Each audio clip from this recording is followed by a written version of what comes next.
Olá, você que é proclamador da esperança, bem-vindo a esse canal.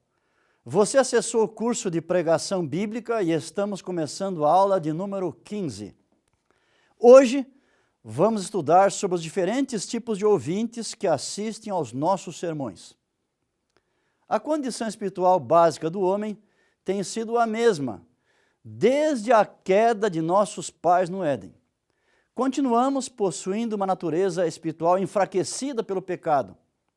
E nossa maior necessidade tem sido a de um Salvador que nos liberte da culpa dos pecados cometidos e de sua consequente condenação, que cause em nós uma profunda transformação espiritual, que nos capacite a viver no presente uma vida vitoriosa e que nos assegure uma eternidade de bem-aventurança. Contudo, além disso, nossos ouvintes também possuem outras necessidades que afetam sua vida espiritual e que podem ser supridas pela pregação. Quando as pessoas se reúnem para ouvir a exposição das Escrituras, quase sempre formam um grupo bastante heterogêneo, de modo que as preocupações e dificuldades de uns não são exatamente as mesmas de outros. Sendo assim, como podemos pregar de modo a ajudá-los? Vamos examinar esse assunto. Nós temos um grupo de ouvintes que podemos chamar de os novos na fé.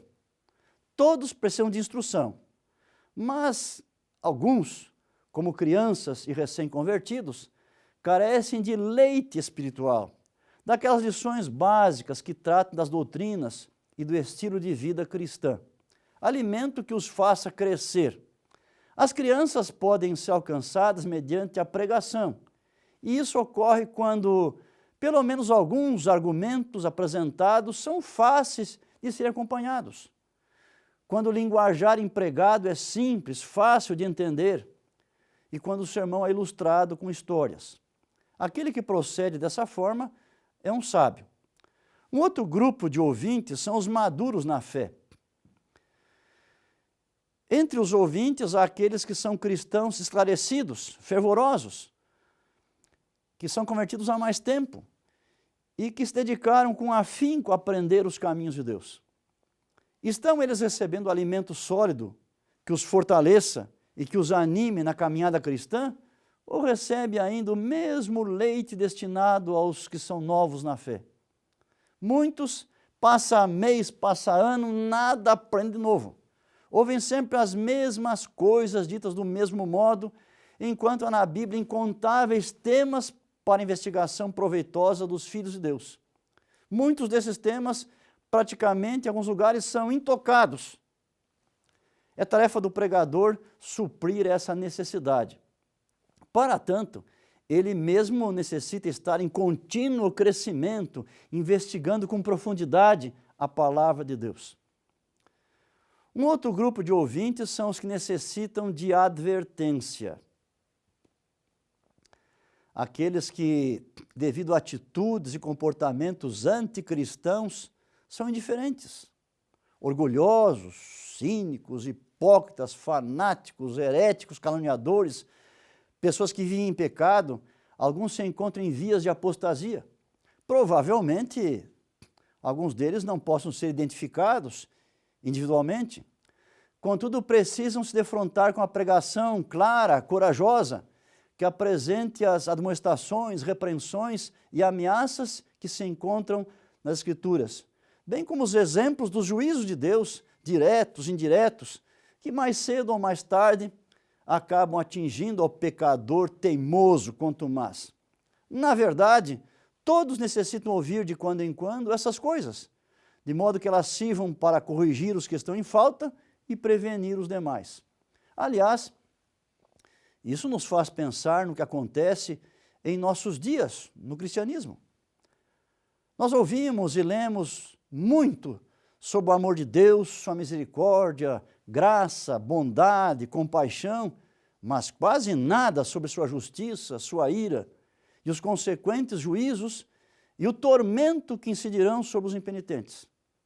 É verdade que o primeiro grupo de conceitos merece a nossa ênfase, mas por que o descaso com o segundo grupo, Se esses conceitos aparecem nas Escrituras tantas ou mais vezes que aqueles, embora a própria cultura dos dias de hoje enfatize uma liberdade desmedida e condene veementemente tudo que pareça ameaçá-la, tal pregação sempre teve e terá o seu lugar, servindo como instrumento de Deus para sacudir e despertar alguns, de modo que levem a sério as coisas de Deus e se envolvam para Ele com o coração inteiro.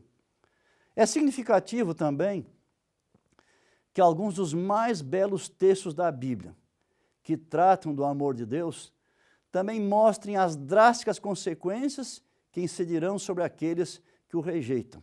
Eu cito aqui um deles, por exemplo, é o texto que se encontra em João 3,16, você sabe de cor, é um texto que enfatiza o amor de Deus, porque Deus amou o mundo de tal maneira que deu seu Filho unigênito para que todo aquele que nele crê não pereça, mas tenha vida eterna. Mas no mesmo livro, no mesmo capítulo, no último verso, menciona a advertência de Deus. Diz que sua ira está sobre aqueles que rejeitam o seu Filho. Assim, na Bíblia, os grandes textos costumam trazer as duas faces, os dois aspectos, o amor de Deus, mas também a sua ira para quem recusa teimosamente esse amor. É tarefa da pregação apontar o perigo e um meio de escape. Um outro grupo de ouvintes, de pessoas que estão no auditório ouvindo a nossa pregação, é os que precisam de conforto. São os que se sentem frustrados no casamento, os viúvos, os enlutados, os envelhecidos, os que veem a morte se aproximar, há desempregados, aqueles que se sentem inferiorizados, aos enfermos, os que se encontram sobrecarregados de aflições, os derrotados, desanimados, solitários, os que vivem na pobreza, os que são alvo de injustiça, os que lutam contra forças hereditárias tremendas, os que enfrentam a oposição de outros por causa de sua fé e os que foram abandonados pela família.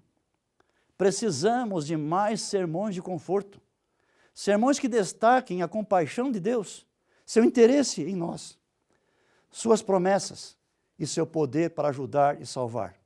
Ainda há o grupo daqueles que necessitam de orientação especial.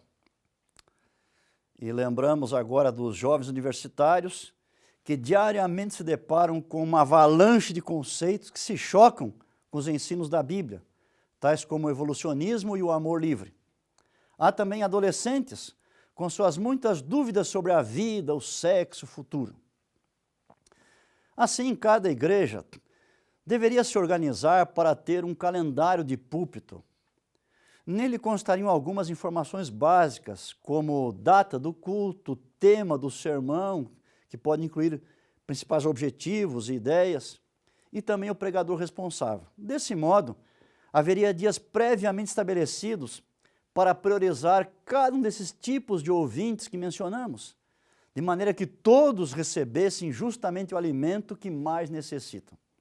Essa é uma tarefa do pastor distrital, mas havendo necessidade, a seu critério, ele pode delegar integral ou parcialmente essa atividade aos anciãos, cuja missão é cooperar com ele para pastorear o rebanho de Deus. Vamos agora à nossa tarefa de casa, que hoje consiste em preparar um conteúdo que auxilie a certo grupo de ouvintes. Escolha um dos grupos que nós mencionamos nesta aula e prepare um comentário de pelo menos uma página com conteúdo que possa ser mencionado em um sermão com a intenção de abençoá-los. Estamos chegando ao final de nosso curso de pregação bíblica. Faltam apenas 2 aulas e ambas tratarão do tema da comunicação não verbal. Você vai aprender que nossas palavras não são o único meio de comunicação. Esse é um tema interessante. Até o próximo encontro. O Senhor o abençoe.